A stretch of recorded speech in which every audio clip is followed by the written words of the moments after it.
وہ بھی رات گئے تک جاگتے رہے، اور یہاں تک کہ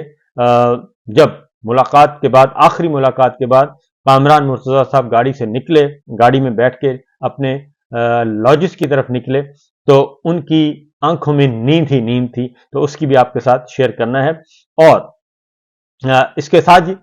مولانا فضل الرحمان صاحب کے ساتھ جب ملے، ملاقات کی اپوزیشن کے رہنماؤں نے، تو عمر ایوب صاحب نے یہ خوشخبری دی۔ انہوں نے کہا کہ حکومت کے پاس آئینی ترامیم کے لیے تعداد میسر نہیں ہے، اور اس لیے انہوں نے کہا کہ مولانا صاحب نے کھانا بہت زبردست کھلوایا اور حلوہ کھلایا، سب کچھ کیا، اور ان سے ملاقات مفید رہی اور وہ خوش و خرم نکلے، لیکن انہوں نے کہا کہ اب سونے کا وقت ہے، سونے کے بعد پھر اٹھیں گے تو ذرا موسم کا حال آپ کو بتائیں گے، لیکن انہوں نے کہا کہ اب تک نمبرز پورے نہیں ہیں۔ حکومت اور اپوزیشن کی مولانا فضل الرحمان صاحب سے جو ملاقات ہوئی، اس کے بارے میں جو چیزیں سامنے آئیں، انہوں نے حکومت کی طرف سے مولانا فضل الرحمان کی تجاویز پر غور کرنے کی یقین دہانی کروائی، اور مولانا حکومت پر عدالتی اصلاحات پر زور دیتے رہے، جو حکومت کے ساتھ ان کی معاملات ہوئی، اور اپوزیشن کے ساتھ ملاقات۔ مولانا کے گلے شکوے بھی ہوئے،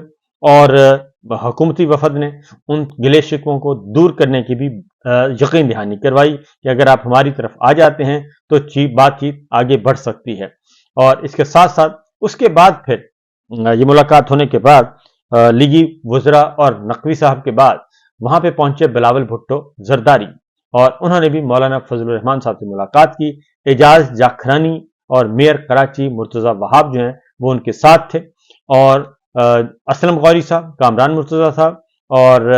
عثمان بادینی صاحب اور مولانا فضل الرحمان صاحب، ان کی ملاقات رہی، اور اس ملاقات میں آئینی ترامیم ظاہر ہے ایجنڈے پہ تھیں۔ اور اس ملاقات کے بعد جب نکلے، اس کے دوران ہی جب مولانا فضل الرحمان صاحب سے بلاول بھٹو ملاقات کر رہے تھے، تو پھر محسن نقوی صاحب بھی آ گئے، اور وہ بھی اس ملاقات میں شریک ہوئے، اور وزیر داخلہ نے خصوصی پیغام مولانا فضل الرحمان کو پہنچایا، اور یہ پیغام تھا جنرل عاصم منیر صاحب کا پیغام پہنچایا گیا، اور وزیر اعظم شہباز شریف کا بھی پہنچایا گیا، اور انہوں نے کہا کہ جو مولانا کی تجاویز ہیں جو انہوں نے دی ہیں، ان پر عمل درآمد کی یقین دہانی ہم کرواتے ہیں، اور اس پہ بات چیت ہو سکتی ہے جو مولانا فضل الرحمان صاحب نے تجاویز دی ہیں۔ اس کے بعد بلاول بھٹو اور مولانا فضل الرحمان صاحب کی ملاقات ختم ہوتی ہے۔ محسن نقوی صاحب بھی جو ہیں وہ اس کے بعد، محسن نقوی صاحب اس کے بعد نکلتے ہیں، پہلے بلاول بھٹو نکلتے ہیں، اور بلاول بھٹو جب نکلتے ہیں تو وہ صحافیوں کے سوالوں کا جواب نہیں دیتے، بلکہ گاڑی میں بیٹھے بیٹھے ہی وکٹری کا نشان بنا کے نکلتے ہیں، اور ان کا چہرہ مسکراتا ہوا ہے جناب۔ اس کے بعد محسن نقوی صاحب جو ہیں وہ موجود رہے، اور انہوں نے کسی سے فون پہ بھی بات کروائی، اپنے موبائل سے انہوں نے کسی سے مولانا فضل الرحمان کی بات بھی کروائی۔ تو بہرحال اس کے بعد اگلا جو سٹیپ ہے، جب یہ سب نکل گئے، چلے گئے، تو کامران مرتضیٰ صاحب جو ہیں وہ گاڑی میں نکلے، اور جب وہ گاڑی سے نکلے تو میڈیا کے نمائندگان نے ان سے پوچھا، تو انہوں نے کہا جی ہمیں ابھی کچھ وقت درکار ہے، ہمیں ترامیم کا آئینی مسودہ جو ہے وہ ابھی تک بھی ہمیں نہیں دیا گیا، اور ہم نے اپنی تجاویز دے دی ہیں، اور اب صبح جو ہے اس وقت رات ہو چکی ہے، اور کچھ تجاویز ان کی طرف سے آئی ہیں، کچھ ہم نے دی ہیں، تو ہم آج رات نہیں بلکہ صبح غور کریں گے، اور اس کے بعد ہی اس پہ مشاورت ہوگی پارٹی سطح پہ اور شورا سطح پہ، مولانا فضل الرحمان صاحب بھی مشاورت کریں گے، اس کے بعد پھر ہم کوئی فیصلہ کر پائیں گے۔ لیکن انہوں نے ایک بات کی، انہوں نے کہا کہ دعا کریں، صحافیوں سے کہا کہ آپ دعا کریں کہ اللہ تعالی ہم سے کوئی غلطی نہ کروائے، اور جو فیصلہ ہم کریں وہ ملک اور قوم کے مفاد میں ہو۔ یہ وہ کہہ کر چلے گئے۔ اب صورتحال یہ ہے کہ جو اتفاق پایا جاتا ہے کہ قاضی فائز عیسیٰ صاحب کی ایکسٹینشن نہیں ہوگی، ججز کی مدت ملازمت میں اضافہ نہیں ہوگا،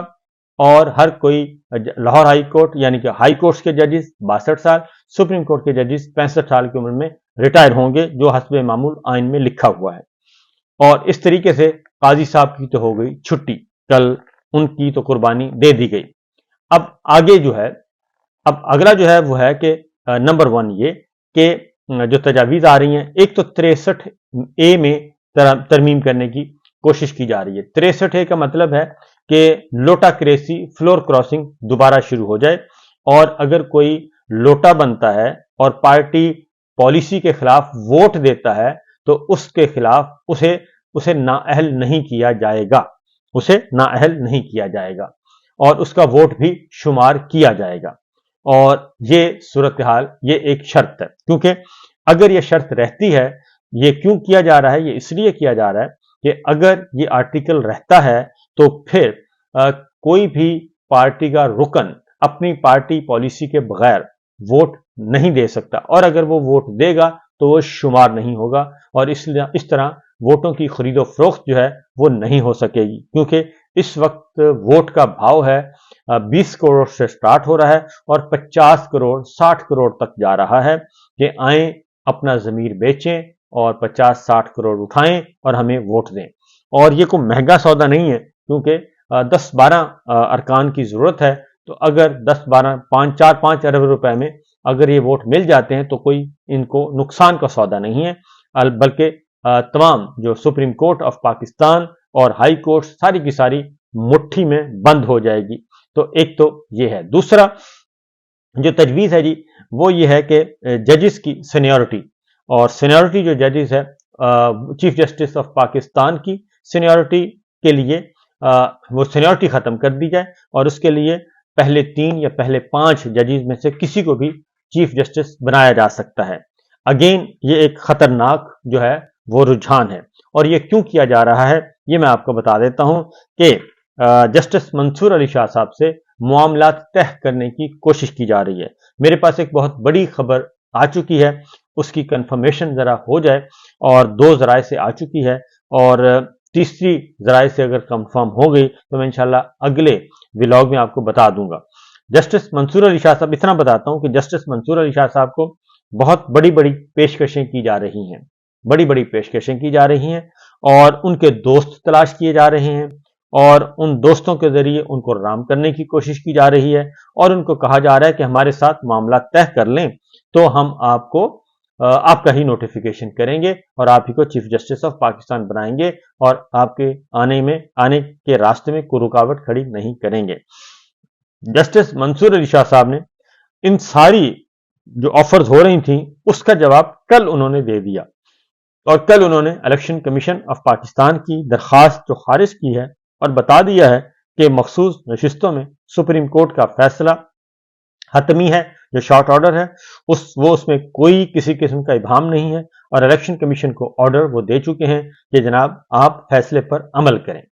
اب جب کل کا فیصلہ آ گیا سپریم کورٹ کا تو اس میں بڑا واضح طور پر لکھ دیا گیا ہے کہ یہ تمام ارکان پاکستان تحریک انصاف کے ہیں اور انہی کے ہی کنسیڈر ہوں گے۔ دوسری جانب الیکشن کمیشن آف پاکستان جو یہ کہتا تھا کہ ہمارے ریکارڈ میں بالکل نہیں ہے کہ ہم نے کبھی بیرسٹر گوہر کو چیئرمین پاکستان تحریک انصاف تسلیم نہیں کیا، اب ان کے خطوط جو ہیں، جو الیکشن کمیشن آف پاکستان کے خطوط، وہی ایک اہم ثبوت کے طور پہ سامنے آ گئے ہیں، جو الیکشن کمیشن جو ہے وہ نوٹسز کی صورت میں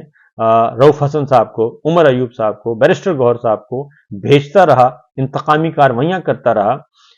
اس میں یہ جو پچھلا مہینہ گزرا ہے اگست،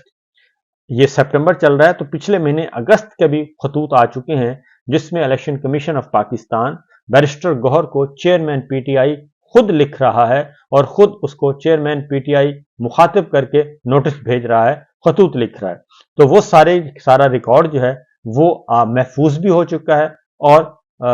کنوے بھی ہو چکا ہے۔ تو اس کے بعد الیکشن کمیشن کا یہ موقف از خود مر گیا، دفن ہو گیا، کہ جس میں وہ کہتے ہیں کہ جی ہم نے تو ابھی کوئی فیصلہ ہی نہیں کیا، اور سپریم کورٹ کے فیصلے کے بعد انہوں نے ذرائع سے خبریں چلوائیں، لہٰذا یہ بات بھی ہو گئی۔ اور جسٹس منصور علی شاہ صاحب نے